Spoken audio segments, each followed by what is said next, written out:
윗집의 누수로 인해서 우리 집 천장 피해를 입었을 때 우리 집을 수리하는 기간들이 하루에서 많게는 일주일씩 걸리는 경우들도 많습니다. 그러면 이 집들을 수리할 때 많은 먼지와 분진들, 그리고 어떤 경우에는 전기를 차단해야 되는 경우도 생기고 여러 가지 일상생활에 불편함을 느끼는 상황들이 생깁니다.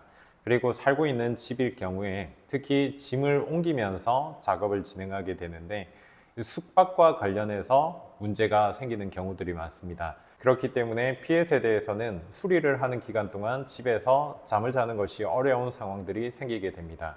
그렇기 때문에 보험 청구를 할 때 숙박 비용까지 청구를 할 수 없는지 문의를 주시는 분들이 많습니다.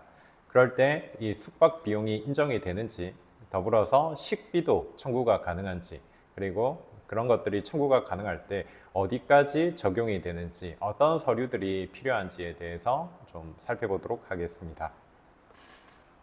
네, 우선은 숙박비가 인정이 되느냐, 이게 첫 번째인 것 같은데요. 숙박비는 제한적이지만 인정이 됩니다.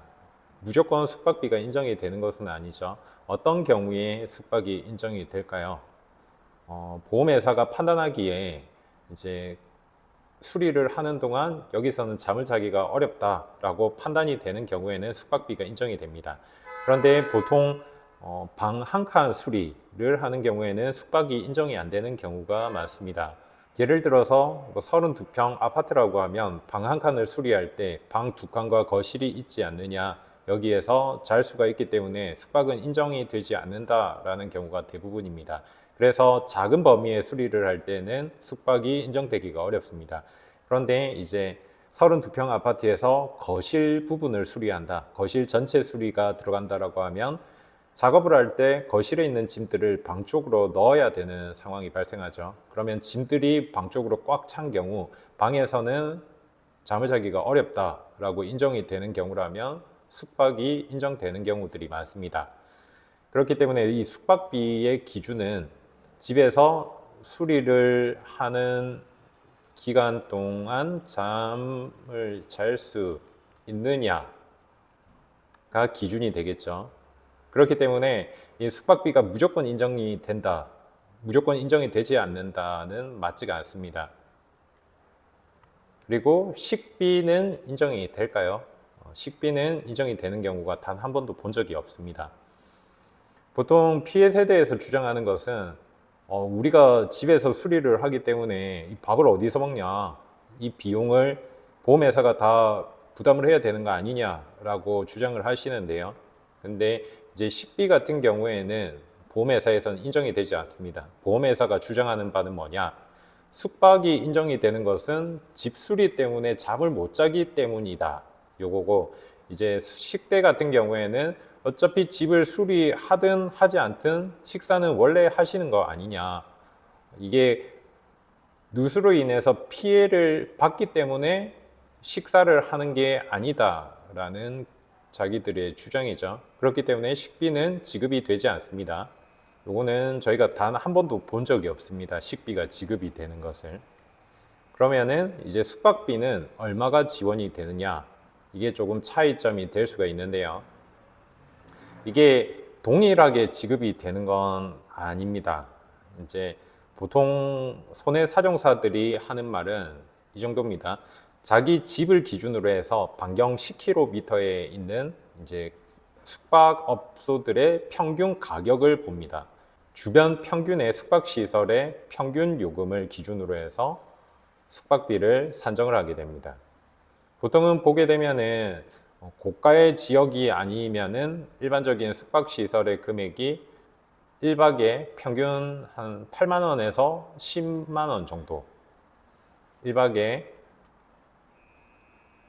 8만 원에서 10만 원 정도를 산정을 합니다.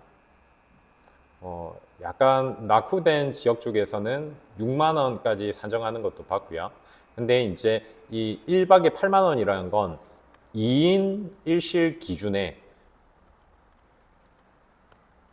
8만 원에서 10만 원입니다.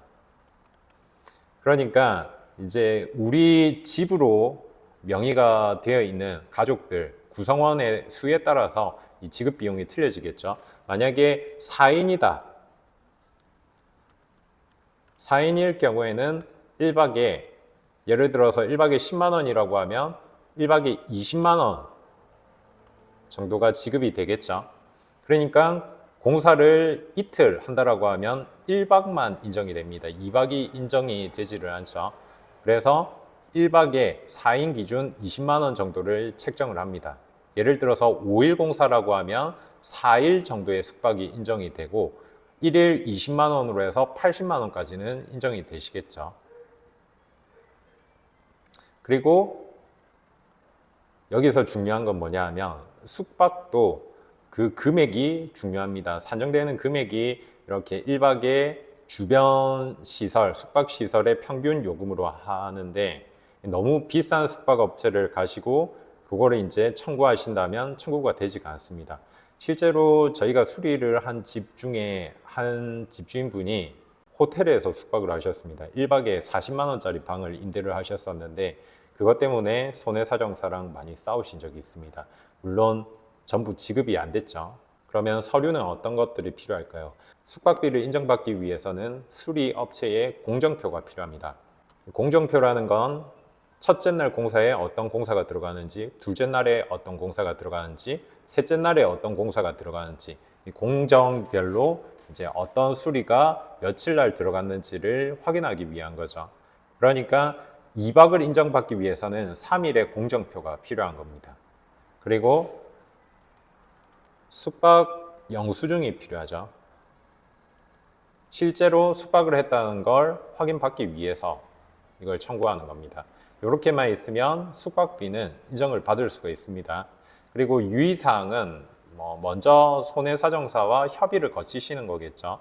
숙박비 같은 경우에는 명확한 기준이 없습니다. 1박에 얼마, 여기는 얼마 이런 게 없기 때문에 내가 알아본 평균이랑 손해사정사가 주장하는 평균이 틀릴 수가 있기 때문에 숙박을 먼저 하시기 전에 미리 손해사정사와 협의를 거친 후에 숙박을 하신다면 확실히 이 숙박비를 인정을 받으실 수가 있을 것입니다. 네, 이 숙박비의 경우에는 유동적인 금액이 산정이 되기 때문에 확실히 얼마라는 게 인정을 받기가 어렵습니다. 우리가 먼저 숙박시설을 이용을 하고 나서 이용을 했으니 숙박비를 지급해달라고 통보를 하셔서는 전액을 인정받기가 어렵습니다. 그렇기 때문에 우리가 숙박시설을 이용할 필요가 있다고 하시면 미리 보험회사와 손해사정사와 상의를 거치신 후에 숙박시설을 이용하셔야지 숙박비를 인정받으실 수 있습니다.